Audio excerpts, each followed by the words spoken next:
മീനമാസമായി കഴിഞ്ഞാൽ പിന്നെ വീട്ടിന് ചുറ്റും വെള്ളപ്പൂക്കൾ വിരിഞ്ഞു തുടങ്ങും. രാത്രിയിലാണ് വിരിയാറുള്ളത്.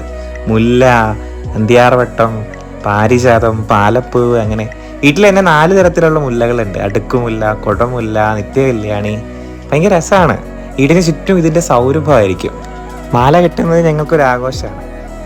ഈ വാഴയുടെ വള്ളിയിലാണ് സാധാരണ കെട്ടാറുള്ളത്. അപ്പോൾ വാഴയുടെ ഉണക്കപ്പോള ഇരിഞ്ഞ് വെള്ളത്തിലിട്ട് വെച്ചിരിക്കും കെട്ടാൻ വേണ്ടിയിട്ട്.